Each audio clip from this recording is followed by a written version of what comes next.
Hi, I'm Dr. Peter Sturm, Director of the Crawford Spine Center at Cincinnati Children's Hospital Medical Center, and sitting to my right is Angie Strader, our spine educator and nurse and a former scoliosis patient. And tonight we're going to speak about complex congenital spinal deformities and early onset scoliosis. My practice is completely spine on an elective basis with a very large interest in early onset scoliosis, congenital deformities, and I'm going to let Angie talk a little bit about her background. My background is basically I started off in the operating room working with spine patients in the operating room, and then moved on to an education type program where we developed our own spine education for our patients. And as Dr. Sturm mentioned, I am a scoliosis patient myself and had spinal fusion when I was 16 years old at Cincinnati Children's Hospital. So We're hosting tonight's event because we've been hearing that families are interested in learning about complex congenital spinal deformities and early onset scoliosis and the different treatment options for them. We at our spine center have an early onset program. We also have a complex congenital spine program, where we see a lot of kids with congenital spine deformities, and complex cervical spine program. Our programs tend to be multidisciplinary. We have pulmonary involvement, genetic involvement. In our complex cervical spine program, the neurosurgeons are involved as well. And we like to think that we take a look at the whole patient and not just look at things from an orthopedic perspective. Angie and I are going to field questions from you and answer as many as possible. Feel free to start sending questions in. We'll get them queued up to answer. Please enter each question only once. And if we're unable to get to it, we will send a follow-up email with answers to all the questions in the next couple of days. okay. Well, we'll go ahead and get started. We're going to start off with a question that states, my daughter is 7 months and has a hemivertebrae at C3 through 6 with lateral masses of C1 through 2. They're not well formed. We are looking into the best place to take her to come up with a plan for her. Do you have any suggestions? Well, obviously, I would say that we're a good place to take care of this. We do have a complex cervical spine program, and we see a fair number of children with congenital abnormalities. But I also would say to whoever sent in that question, it really depends on where you live. There are good programs around the country. You should look into the children's hospitals that's closest to you, probably, and see if they do have a program. But if not, as I said, we have a program that I think is different because it's both orthopedic and neurosurgical involvement in it. And as we said, as well as the geneticists are involved as well. So I think we really give a across the board kind of care, but there are other places that do it well as well. So I think you just need to look around a little bit. And where would you recommend that she look around for something like that? Well, again, as I said, I would think, depending on where you live, I would look into the children's hospital in your area and see what degree of expertise they have and go from there. Okay. Our next question is, hello, I'm a 15-year-old female with severe thoracic kyphosis and lumbar lordosis. I've Extensive surgeries performed, but it keeps getting worse. I also have Ehlers-Danlos syndrome. Any suggestions for me? Well, this is a little bit out of the realm of what we wanted to talk about tonight, so I'll just touch on it briefly. This is more adolescent type of scoliosis. Ehlers-Danlos complicates scoliosis and kyphosis. We know that kids with Ehlers-Danlos have problems with surgery. Things frequently don't heal. And even if you've had extensive surgeries performed, sometimes the results are not great. I think it's worth following up with whoever's done your surgeries and see what kind of suggestions they have. There may, unfortunately, not be anything more than other procedures that will be necessary. But I think you have to go with the people you've been seeing so far and see what they have to say. Okay. I've heard lots of children or kids with infantile scoliosis have also had severe reflux. Is there any research or link between infantile scoliosis and severe reflux?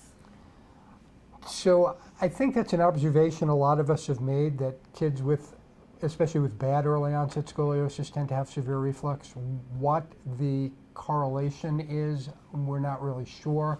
I don't know if anybody's ever really found a link. It would make a little bit of sense that if the curve is large enough, it affects the diaphragm, it can affect reflux, but I don't think anybody, while you're not the first person to recognize that, I don't think anybody's really ever found a link between the two.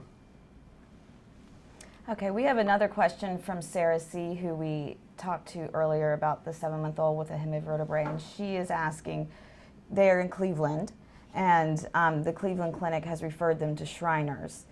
And it looks like they have not gotten back to them, and they're concerned about the stability of her cervical spine, and they're looking for answers.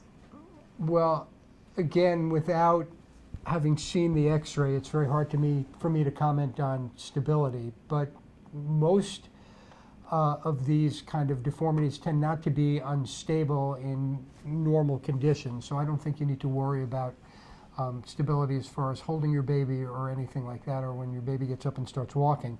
And again, I think you need to look into the programs and kind of decide for yourself where you'd like to go best. We'd be more than happy to see you in Cincinnati. Okay, we have a question from Emma, and Emma wants to know, my child was just diagnosed with infantile scoliosis. Does this mean that she'll have to have major spine surgery? The answer to that is hopefully not. First of all, 90% of kids with infantile scoliosis get better by themselves. Most kids, we have a very skewed view of things because we see kids with curves that are going to progress.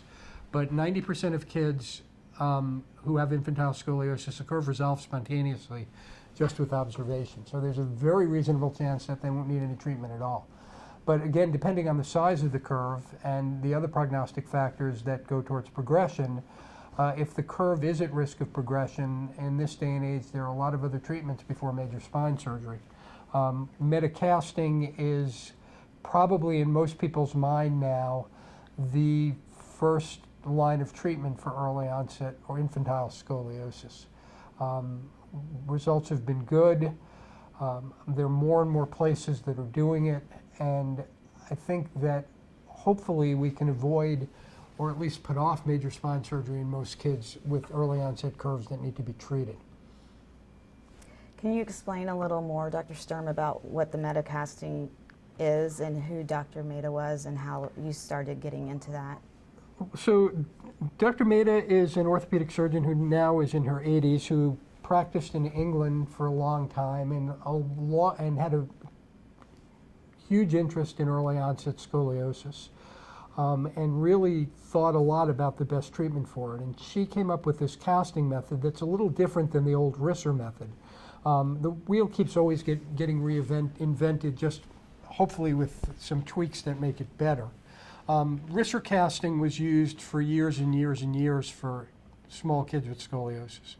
And the problem with Risser casting is that the cast is put on with pressure on the ribs to try to pull the curve over and correct it. And unfortunately, what happened was the curve was corrected, but a lot of kids, and especially little kids, because their chests are so plastic and they're growing so rapidly, the casting ran the risk of deforming their chest walls.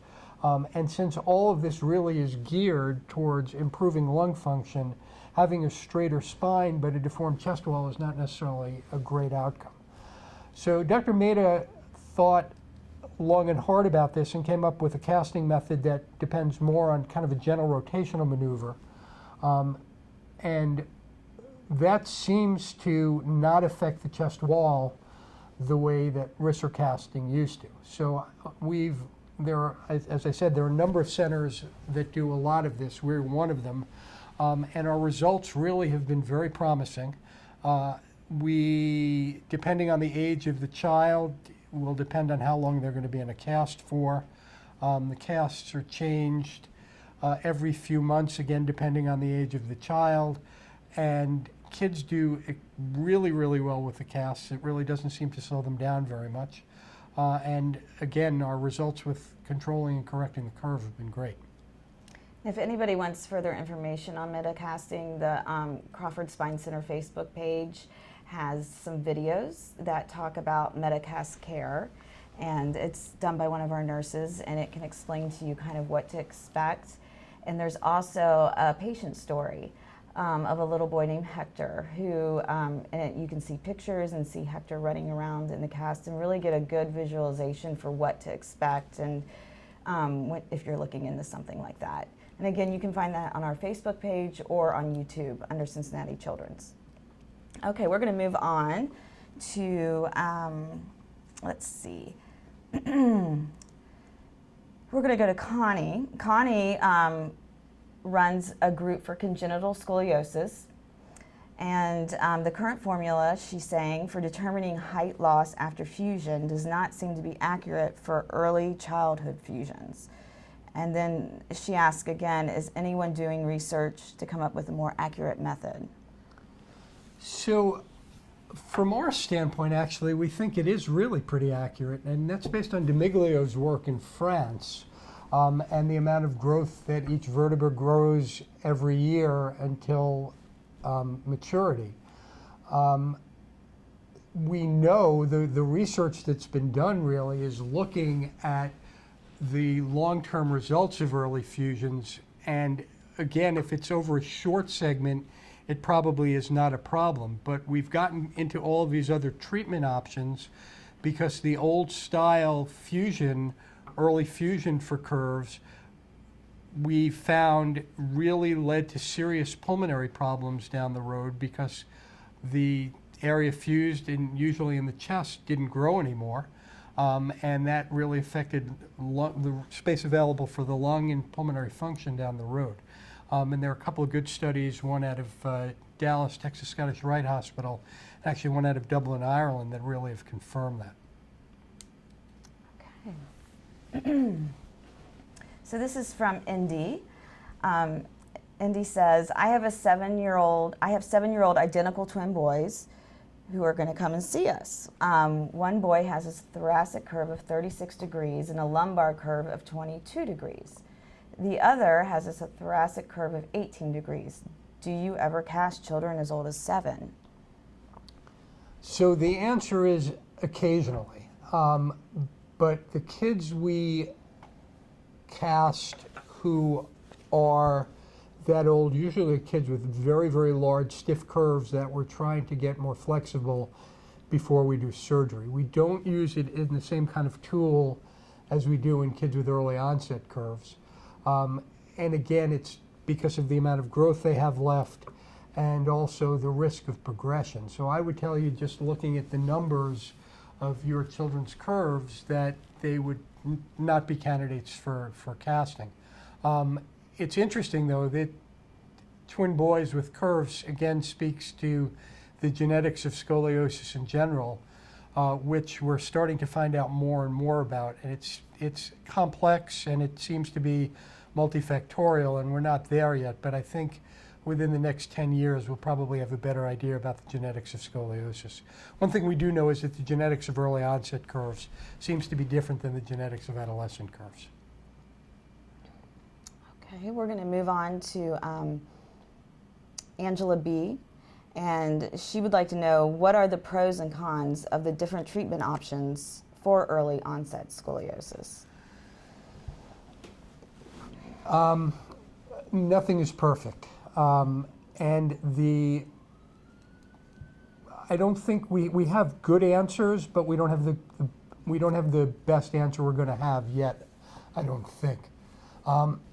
Obviously, the best advantage of the metacasting is that it's non-surgical. Well, it is surgery in that the children are taken to the operating room and put to sleep, but it is not, there's not an incision made. The biggest downside, I think, is that the size of the curve matters or whether or not it's going to work. So I think it works for curves in the moderate to even the slightly larger air size, but it doesn't work in really big curves. It doesn't work well. It can work as a holding action, but it's not going to correct a 75 or 80 degree curve.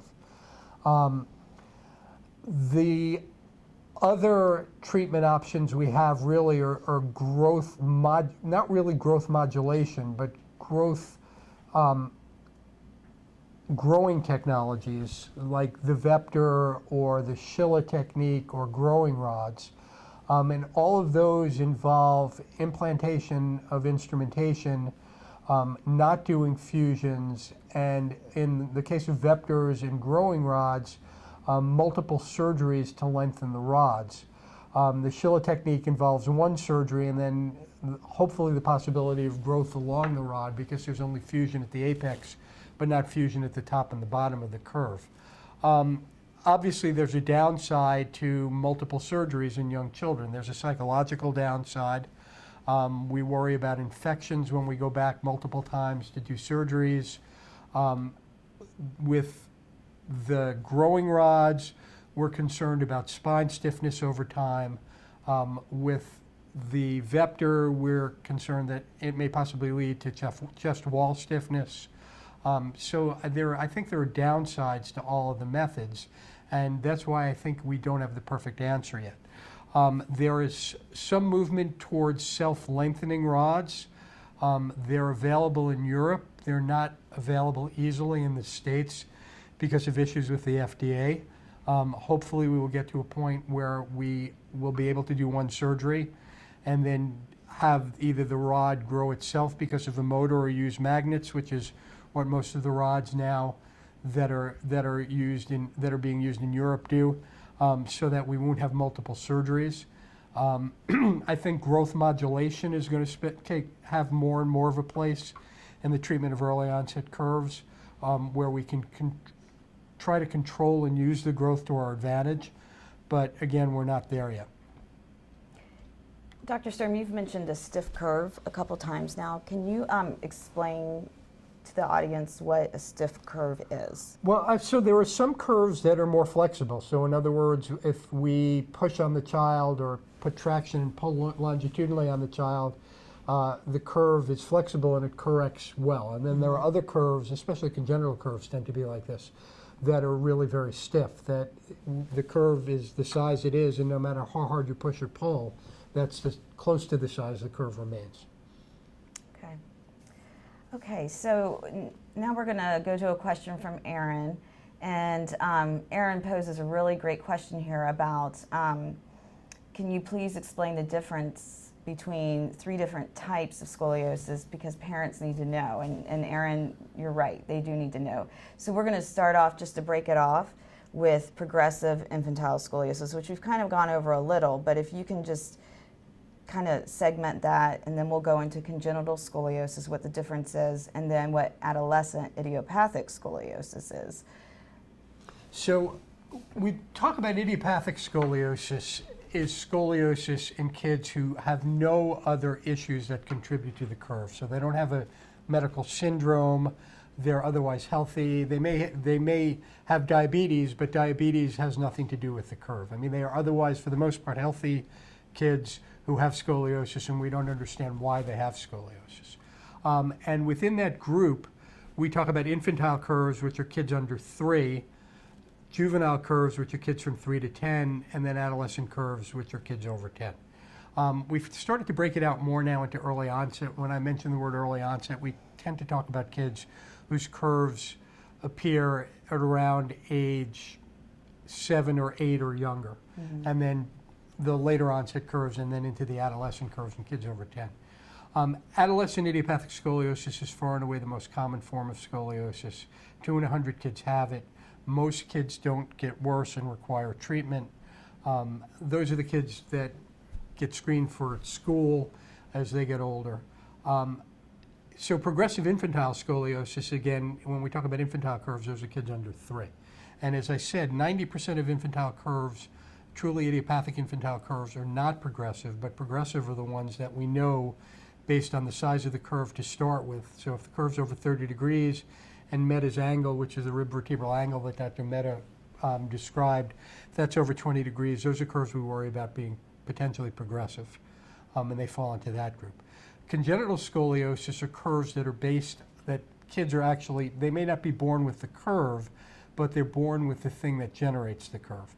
So congenital scoliosis is based on a vertebral abnormality, either a hemivertebra, which is what we call a failure of formation. So rather than the vertebra being a square, it's a wedge, or a congenital bar, which is a failure of segmentation. So on one side of the spine, the vertebrae are fused and they're not on the other side. So that's the basis of a congenital curve. And are congenital scoliosis patients, are there common syndromes or things that, common disease processes that can cause a congenital scoliosis, or are they just random and idiopathic like the other? Well, it's not idiopathic. I mean, because you don't want to use the word idiopathic because that confuses it with congenital. But there aren't. We don't know why kids get congenital scoliosis. Congenital scoliosis is associated with other things. So about a third of kids with congenital scoliosis also have congenital renal abnormalities. And about 20% of kids with congenital scoliosis have congenital cardiac abnormalities. About 20% of kids with congenital scoliosis have an abnormality in their spinal cord, either a tethered cord or a syrinx. And that all makes sense because embryologically that's all developing in the midline and developing at relatively the same time. So if there's something wrong with the blueprint of one, having something wrong with the blueprint of the other kind of makes sense. Okay. All right, well, we'll move on. Let's see, Cultman has a question for us. Have you had any experience with children with Beal syndrome and scoliosis? So I'm going to have to ask for some clarification because I know my syndromes pretty well, but every once in a while they kind of go out of my head, and Beal syndrome is not ringing a bell. Okay, if you could just, Cultman, if you could just email us more specifics, we could probably answer your question a little better. Related to the Beal syndrome. Okay. So John wants to know, my 2-year-old was just diagnosed with early onset scoliosis. Does this mean that my newborn child will have it as well? And the answer to that is probably not, but we're getting a little closer to the genetics of adolescent scoliosis, but I don't think we're anywhere close to the genetics of early onset scoliosis. So is there a chance that your newborn will have it? Yes, but I'm trying to think anecdotally in my experience, which is not a great way to base things, but having seen a lot of kids with early onset scoliosis, I don't know if we have any families where there's more than one kid with a early onset curve. Okay. Is it possible that my child, Emma would like to know if it's possible that my child's spine will get better on its own and she wouldn't need any intervention? Well, again, so 90% of early onset curves fall into that group. So if the curve is under 30 degrees to start with and Meta's angle's less than 20 degrees, then we expect it's going to get better just with observation. So the whole goal of doing possibly a Metacast is just to hold the curve in place so it doesn't... No, the whole goal of the Metacast is actually to get the curve better. There are some kids with severe curves, we know we're not going to get the curve better, and we try to hold the curve, stop it from progressing, get the children a little bigger before we do any other kind of intervention. But kids, again, with truly idiopathic early onset curves, whose curves are under 60 degrees, we expect that we can improve the curve with casting. Okay. So Aaron's mom, who commented earlier, she just has a comment, which I think is great. She just said that her daughter has a renal abnormality along with congenital scoliosis, to prove your point, Dr. Sturm, what she was talking about earlier. So thank you for that, Aaron. Okay, and Connie, we got people talking amongst themselves, which is what we want. We want people to talk to each other. And Connie has also said that her child has renal agenesis in a tether cord and a left axis heart. So what he was talking about with the congenital scoliosis, sometimes there's a lot of other things going on. We're going to go to someone else here, and that is a friend was diagnosed with congenital scoliosis, and I'm just learning about it. And is there anything preventative that I can do or tell them about? And the answer to that, unfortunately, is no. there is really not a treatment other than surgery for congenital curves. Now, that's not to say that every kid with congenital scoliosis is going to need surgery, because there are some congenital curves that get worse and other congenital curves that don't get worse. But bracing or casting has never been shown to be effective with congenital curves. It depends on the number of vertebral abnormalities in the curve, whether the curve is going to get worse. It depends on the type of abnormality there is. It depends on its location in the spine. All of those things are predictive of whether the curve is going to get worse. But unfortunately, short of surgical treatment, there's really nothing to do about congenital curves. Okay. So Monique has a question, and her question is, my son is 8 months old, and as of this April had a curve of 62 degrees. They said it's idiopathic. Do you think metacasting is the correct route, or would it be worth trying a brace at first? So I think metacasting is the only route. There really is not good evidence that bracing works for early onset scoliosis, and I think more and more people are getting away from bracing. There still are people who believe in it, but we were trying to put together a multi-center study looking at casting versus bracing to really come up with some good numbers, and unfortunately, or maybe fortunately, frankly, from my standpoint, we can't do the study because there are not enough people who are doing bracing anymore in large numbers for them to contribute patients. So I think that the problem with early onset curves that are truly idiopathic, that are this large in an 8-month-old, is that if you wait, it's going to be even bigger. And to my mind, a 62-degree curve is still a curve that is amenable to correction with a metacast. So now's the time to do it, not waiting. Okay. Okay, so we're going to move on to Rob. Rob has a great question here. What type of support does your center provide for families? Well, I'll let you talk to that. I knew you were going to say that. Okay. Okay, so Rob, our center provides excellent support for our families. We have specialized surgeons and practitioners who are known all over the world for their expertise, but we also have specialized spine nurses. And those nurses are kind of like a case manager, whereas if you were to come to us with your child and it was determined that your child would need a surgical procedure, a spine nurse would be assigned to you and your family. And what that spine nurse does is not only do they hold your hand through the process, but they investigate. So they look into the history. They are the eyes and ears of everything that's going on with your child and everything that's going on with the family. Because when you treat a child, you're treating the family as a unit. It's not just one person. You have to look at the whole environment. And so our nurses are very good at diving in and really getting to know their patients and really getting to know their medical history along with their social history and, every aspect. We have patients who come from all over the world to see us, and so sometimes people think, well, how can I get that kind of care if I live someplace else? Well, we talk over the phone, we talk over the internet, and then eventually when you would have the surgery, you would come in and meet us as a team.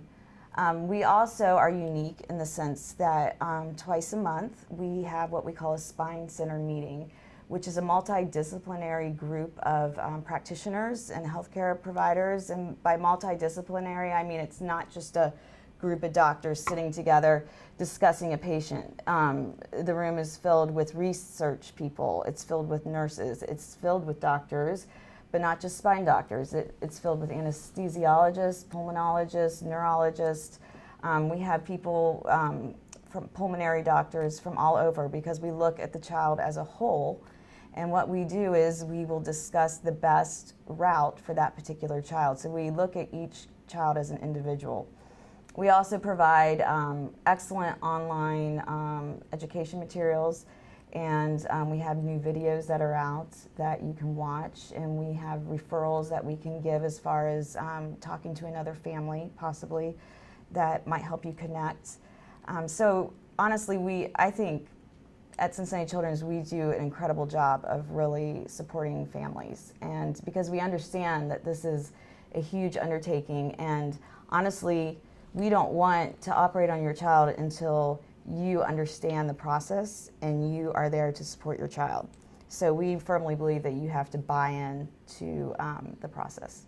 So I just want to add to that. I think that the real strength of our program is our nurses, actually. I mean, we really put, we really depend on them, and the families depend on them, and I think that really is what sets us apart. We couldn't do what we do without the contribution of our nurses. We'll quit talking about this, but I have one more plug too. And it's because of doctors like Dr. Sturm who educate us and involve us in the process, and that makes us a team. We truly are a team. And you're not just seeing one doctor, one nurse. You're seeing a team of people who really do care about your outcome. Okay, so we will move on now to, Kaltman has emailed us back about the Beals syndrome. And I don't know if I'm pronouncing that correctly, but so they're saying it's a congenital contractual, and thank you. That's similar to Marfan syndrome. I'll take it. So okay. It's a syndrome that's similar to Marfan syndrome, and my apologies for the light not going off when I saw that. And they say we've gotten good correction with a cast, but don't know long term. And unfortunately, I'm not sure that anybody can really tell you that. Our results seem to show that casting works better for kids with truly idiopathic curves, though we do it in syndromal kids, and we hope for the best. And the fact that there's been a good response is great, but whether that's going to hold or not, unfortunately, only time will tell. Okay, so our next question is from Kay. And Kay would like to know, what are the limitations of scoliosis? For example, can you play tennis if you have scoliosis? Now, I'm chuckling, Kay, because I play tennis. And earlier we mentioned that I had spinal fusion done for scoliosis. I have adolescent idiopathic scoliosis. So I'm one of those patients that completely normal from every other standpoint, had no other medical history, but just had a curvy back. And so when I was 16, my curve increased to the point that we needed to actually do something about it. And it's interesting that you bring that up, because I played volleyball at the time and was very active, and that was a concern of mine, that I would be able to continue in my lifestyle as a teenager.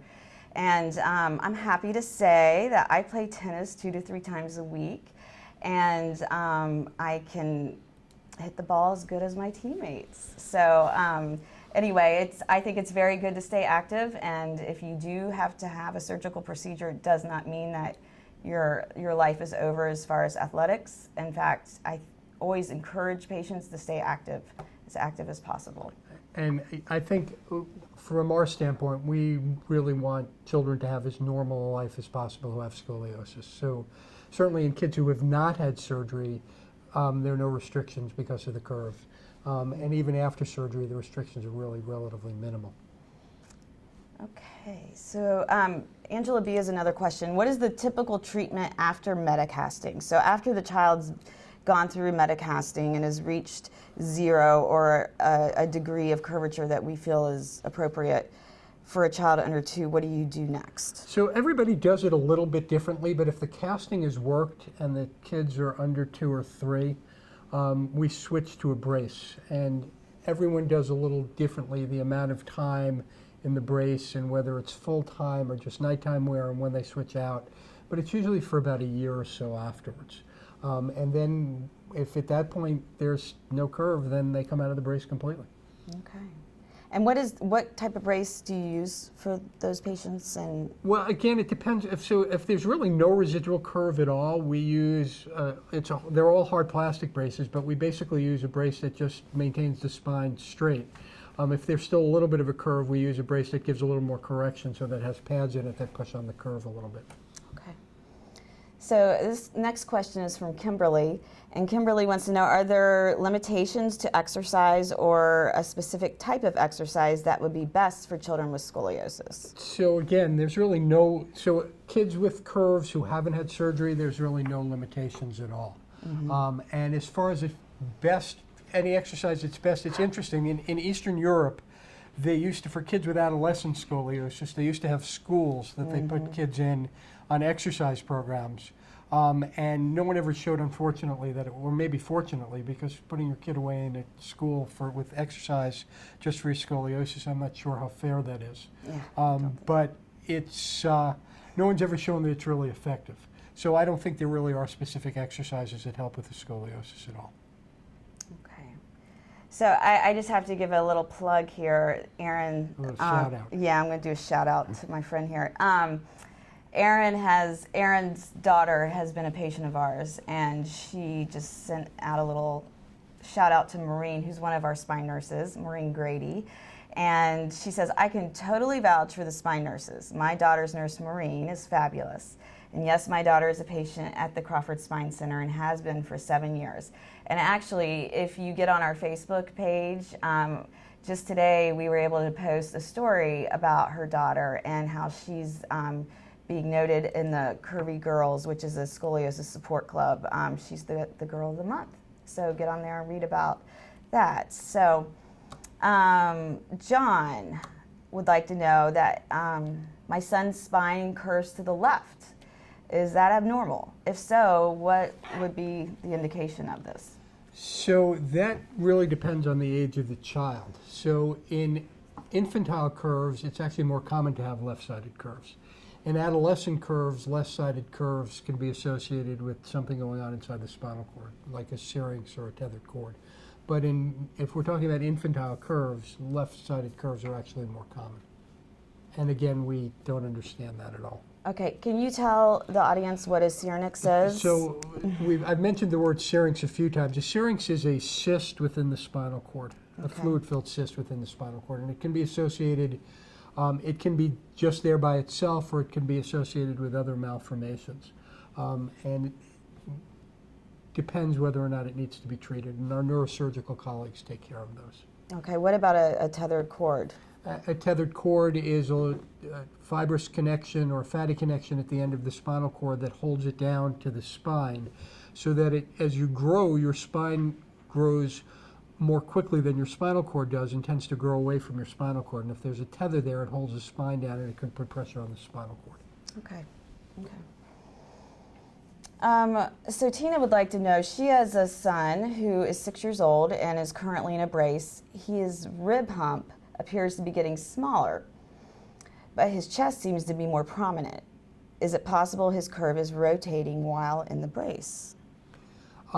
So the answer to that is yes, but if the rib hump is going away, it's probably a good thing that it's rotating, because it seems to be rotating out of the curve. Chest wall abnormalities, you can have all kinds of chest wall rotation or things that are called pectus excavatum or pectus carinatum, which are actually abnormalities of the sternum or the breastbone themselves that are associated with scoliosis. So you may be seeing that, but actually if the rib hump is getting smaller, that's a good thing, because it means that the curve is losing rotation. Kaltman has emailed with another question. His daughter is currently in a modified Risser cast with open front and open in the back. Should he be seeking out metacasting specifically? So the only thing I would say to that is, if it's working, it probably is okay. I mean, most of us have gone away from true Risser casting, and if it's a modified Risser cast, it may be a Meta-ish cast, even if it's not a complete Meta cast. And if it's working, I would say that's great. Okay. Nicole D. would like to know, we live in Georgia. Why should I bring my son to Cincinnati? Well, you know, that's a personal decision you need to make. As we talked about, I mean, I think we have a tremendous amount to offer. We have a great team, but there are also very, very good people in Atlanta who do this as well. And I think you need to decide yourself what you're looking for and what you're comfortable with. Okay, so next is Emma. Emma has a 6-year-old with a curve of 38 degrees and was told that her child was too old to be casted. How is this determined, and what is the age cutoff? Well, again, it's the risk of progression. So I'm not sure there's definitely an age cutoff, though we think casts work better in younger kids, and I don't think there's any magic to that. I think that what we do is take a curved spine and correct it and hold it corrected and take advantage of growth for the kids to grow out of the curve. And you actually have proportionally the most rapid growth between 0 and 2, then 2 and 3, and then it starts to slow down after that. By the time you get to 6, you're not going through really rapid growth again. Well, obviously you're growing. You're not going through really rapid growth again until you get closer towards adolescence. And the other thing is a 38-degree curve, again, I think in a child who's around 6, I think that there's reasonable evidence that bracing is a good alternative. And while very young kids cope well with casts, kids as they're starting to get out to 6 or 7, wearing a body jacket is a big deal. 2 and 3-year-olds, it doesn't seem to slow them down for a second. Right. Okay, so Elena wants to know, have you ever experienced treating a scoliosis in kids with Arnold-Chiari malformation type 1? And if so, how do you treat? And so the answer to that is yes, we have a lot of experience in it, and that's one of the spinal abnormalities we were talking about. So Chiari malformations are frequently associated with syrinxes, and what Chiari malformations are, because of the altered fluid dynamics within the spinal cord, the cerebellum, the bottom part of your brain, actually comes down past the opening of the skull and hangs down a little bit lower than it should. That's something that the neurosurgeons need to address. There's some evidence that if the curve is small and Chiari malformations are addressed, that the curve can actually go away. If not, we treat it the same way as we would treat any other curve, depending on the age of the kid. If it's an early onset curve and they have a Chiari malformation, after the Chiari malformation is addressed, we would put them in a cast. If it's a adolescent whose curve is big enough, we would do instrumentation and fusion the same way we would in any other adolescent who had an idiopathic curve. And if it was in a 7-year-old and the curve was big enough that it needed to be addressed, we'd probably be talking about doing growing rods. What are growing rods? So growing rods are rods that are attached at the top and the bottom of the construct and fused at the top and the bottom, but not fused in the rest of the spine. And then they're attached to each other with a connection that lets you open the connection out and lengthen the rods out over time. So there's a fusion just over a very short area at the top and the bottom just to protect your either screws or hooks that you have there. And then the rest of the spine is not fused, and theoretically as we go in and lengthen it out, we can grow the spine with the child as they grow. So that procedure requires multiple surgeries? Multiple surgeries, and that's the one where, as I said, in Europe now, there are rods that are available that are self-lengthening, so that it doesn't require multiple surgeries. Okay. With the understanding that, this is from Aaron, that the congenital scoliosis, every case is different, what are the options for treating congenital scoliosis if braces and casting aren't working? If an external Right, if there's nothing else that can work. Well, so there, again, every case is different, and there are lots and lots of different options. If there are multiple abnormalities and fused ribs as well, that's what the Vector actually was really designed for, which is the vertebral expandable prosthetic titanium rib. And that attaches to the spine and to the ribs, and like a growing rod that grows over time. So for kids with very, very complex, multiple congenital abnormalities, and fused ribs, or even with unfused ribs, that's a great treatment option. The other treatment options are either a short segment fusion, which is we just fuse the congenital, because congenital curves tend not to be as big as other types of curves. We can do a short segment fusion and just fuse that area of the spine. If it's a hemivertebra, we can do a hemivertebra excision and do a fusion just over a very short area. Doing the excision actually lets us correct the curve almost completely, but it does add to the risks of the surgery. So it really depends on the type of congenital abnormality. Okay. Now, Jane has a question about metacasting, and we've kind of talked about this, Jane, but we'll touch on it here just again. Jane's looking for what are the benefits of metacasting and early onset. So again, you know, there's the infantile and then there's the early onset, and they kind of overlap. Right. But is it better than other castings? So, I mean, really the only other cast is It's the the old RISR. RISR style, and yeah, I mean, we obviously think that metacasting is the right right treatment for early onset curves. And the benefits are that we have shown that you correct the spine without altering the chest wall. And by altering the chest wall, maybe we should describe that a little better. Deforming it. I Yeah, mean, we don't want. We don't want, so again, young children have very, very plastic bones. And if you're pushing on the curve hard enough and pushing across the rib, we worry about the ribs deforming and then the chest wall deforming and not working mechanically the way it should. So Indy's back, and with my 7-year-old twin boys, we can't seem to get into a geneticist for months. The one with the 36-degree curve has an MRI scheduled this week. Pending a clear MRI and no genetic results, do we treat as an idiopathic? Yeah, I mean, that's what an idiopathic curve is. I mean, if the MRI is normal, and again, probably in a 7-year-old, probably about 20% of kids have an abnormal MRI and about 80% have a normal MRI. And if the children are otherwise normal, healthy kids, this is an idiopathic curve. Okay. And just so everybody understands, idiopathic is kind of a strange word. And just to really simplify it, it just basically means we don't know what the cause is. So idiopathic, is that how you would sum that up? Yeah. Okay.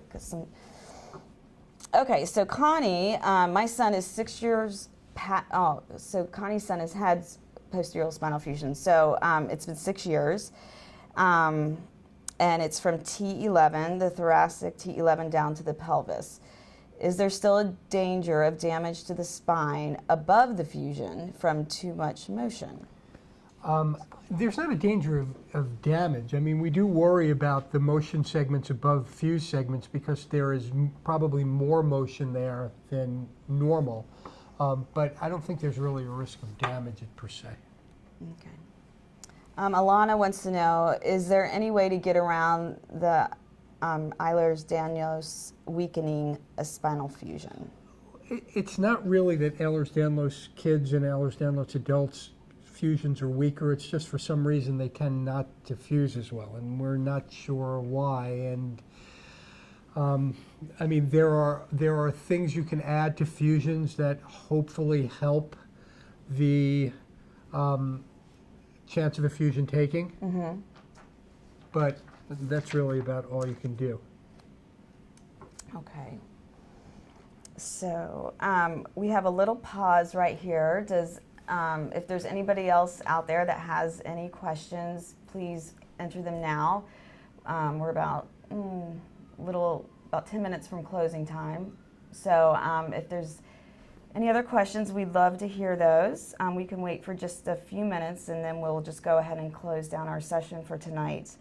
Let's see if there's anything. So why don't you talk a little bit, since you've been through this, I mean, why don't you talk a little bit about a patient and parent perspective on what they should expect and how they should approach themselves, how they can get ready as they put their children through this. Okay. Well, from my experience, years ago when I had surgery done, it was in 1988, so things were quite different. And actually, posterior spinal fusion was relatively still new, and it just was relatively new. Not a lot of places were doing it. And we've come a long way, obviously, in the way we can treat curves and treat children now of all ages who have curves. But as a parent myself, and as a patient, I would say educate yourself, which is what you're doing right now. You're on our online chat and you're investigating and you are trying to find out information, but seek good information. I always recommend to not go to YouTube and watch all the crazy videos of people doing surgery overseas. That kind of thing can just really scare you. I would seek really reliable information, which you can get from reputable sources such as the Scoliosis Research Society. That is a very good place to go for information, and they have a website which is srs.org, or come to a center like ours where we are known for this, and we will be more than happy to educate you. And like I said, we have a Facebook page that you can get on, and also we have YouTube videos. But as a parent trying to prepare say your child needs surgery or an intervention of some sort, you really have to be on board. And spinal surgery is not something that can just be done. It's not something taken lightly. It's something that some parents will want the surgery done once they find out they need surgery next week. And that's not something we can do, because we want to be safe and we want to take excellent care of your child. And by doing that, we need to research your child, and we need to get everything lined up so that we can safely take care of your child. And that's what the spine nurses do, again, is they research, they find out all your patient's history, and then once we meet together and have everything set up, then we move forward.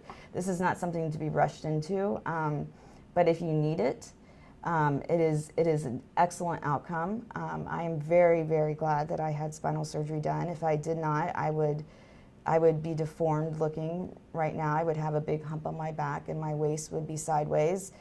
And as an adult living with a fused spine, and I am almost completely fused from my thoracic 2 to my lumbar 2, which is pretty much the entire spine, I do stay very active. And I have led a very active life, and I've had 2 children, and hopefully will continue to do well into my adult years. So that's something to think about. But it really, as parents and for the children out there who are scared and nervous, that's why we do this, so you can get answers, and we would love to talk to you if you have any more specific questions.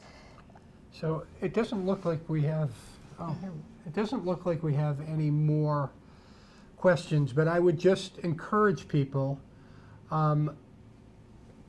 actually looks like we do have one more question. Yeah, we do have one more. We'll bring this one up. This is Indy.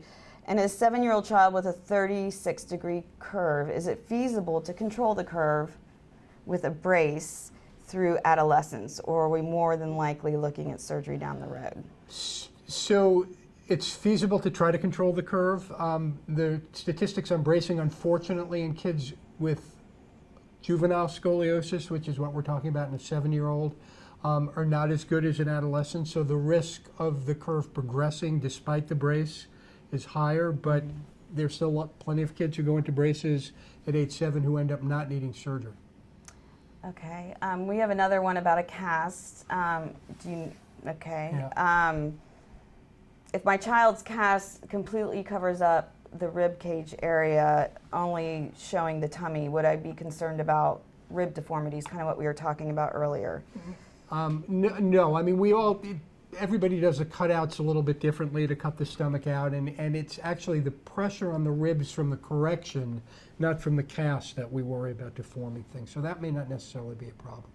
And the reason why they cut the cast out in a circle is so that the children can eat and breathe normally and kind of grow with it. And when it does get too tight is when we decide to move forward and make a new one. Yeah. Mm-hmm. So again, if there aren't any more questions at this point, I would encourage people who have been looking in on this to look at some of the resources that are out there online. You need to be a little bit careful, but there's some very, very good online resources. Our website gives a lot of information on early onset scoliosis and on metacasting. The Scoliosis Research Society's website is excellent and has a patient section on it that gives a lot of information.